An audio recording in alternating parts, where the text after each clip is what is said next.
আমাদের অনেক সময় মন্ত্রণালয় ইচ্ছা করলে অনেক কাজ করতে পারে না ওই কাঠামোগত ভিন্নতার জন্যই। ফলে আমরা সমতলে যেমনটা অনেক কিছু করতে পেরেছি, আমরা পার্বত্য অঞ্চলে অনেকগুলো এমন কিছু করতে পারিনি। সেই জন্য আমি ব্যক্তিগতভাবে নিজেই নিজের প্রতি অসন্তুষ্ট এবং আসলে আমি দুঃখিত। তো আমি এখন আমার সাধারণ কিছু কথায় চলে যাই, কারণ এইখানে আমি প্রধান শিক্ষকদের সামনে কথা বলছি মূলত, কারণ আমার উদ্দেশ্য প্রধান শিক্ষকদের সঙ্গে কথা বলা। আমি চেয়েছি যে এখানে প্রধান শিক্ষকরা আসবেন এবং যেন তারা রিপ্রেজেন্টেটিভ হন, যেন প্রত্যেক উপজেলা থেকে আসেন, সেটা আমি চেয়েছি। যেন প্রত্যেক ক্ষুদ্র নৃগোষ্ঠীর শিক্ষকরা অন্তর্ভুক্ত হন, সেটা আমি চেয়েছি। এবং আমি অ্যাকর্ডিংলি ইনস্ট্রাকশন দিয়েছি এবং আমি সেজন্য লিস্ট দেখতে চেয়েছি যে কারা যোগ দিয়েছেন, কোথেকে তারা এসেছেন। এবং আমার মনে হয় আমরা সবাইকে পেয়েছি, মানে রিপ্রেজেন্টেটিভ সব অঞ্চল থেকে এসেছেন শিক্ষকগণ। সুশিক্ষায় শিক্ষিত হন। তো সেই কারণে আমি বলবো, আজকে এখানে দাঁড়িয়ে বলছি আমি, শুধু নারীরা না, অনেক টিচার এখানে প্রধান শিক্ষক আছেন, খুব ভালো রেজাল্ট করে এই ধরনের স্কুল আমি দেখতে পেয়েছি। আমি এই 4 মাসে দেখতে পাই নাই।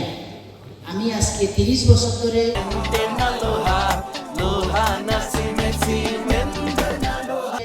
সাধারণ জনগণের সাথে মিশে কাজ করেছি সামাজিক ভাবে। আমার এমন জায়গা নাই আমি পৌঁছি নাই, আনাচে কানাচে এখানে স্কুল নাই সেখানে পৌঁছেছি। কারণটা হচ্ছে আমাদের একটা ব্র্যাক আছে, ব্র্যাক নন ফর্মাল এডুকেশন চালিয়েছিল 2004 থেকে 2012 সাল পর্যন্ত আমরা কাজ করেছি। এরপরে আমরা অফ করতে হয়েছে, সেটা আরো অন্যভাবে কাজ করার জন্য। আমাদেরকে পাঠ্যক্রম উন্নয়ন করতে হবে এবং আমাদের হচ্ছে অন্যান্য প্রযুক্তিগত ব্যবহার দিক থেকে উন্নত করতে হবে এবং শিশুদেরকে এবং অভিভাবকদের সচেতনতাও বৃদ্ধি করতে হবে। কারণ অভিভাবকরা যাতে শিশুরা বাসায় যে বাড়িতে যে সেই প্রাথমিক শিক্ষাটাকে তারা করতে পারে, চর্চা করতে পারে। শিক্ষা প্রতিষ্ঠানের প্রধান হিসাবে প্রধান শিক্ষকগণ 1 বছরে আপনার যে লক্ষ্যমাত্রা, সেই লক্ষ্যমাত্রাটা নির্ধারণ করবেন এবং সেই লক্ষ্য পূরণের জন্য আপনারা কাজ করে যাবেন। গতবার আমরা 6 মাস সময় পেয়েছিলাম, এবারে আপনাদের সামনে পুরো 1 বছর। আমি আশা করছি 6 মাসে আপনারা যে সফলতা দেখিয়েছেন, 1 বছরে এর চেয়েও অনেক গুণে বেশি সফলতা দেখাবেন।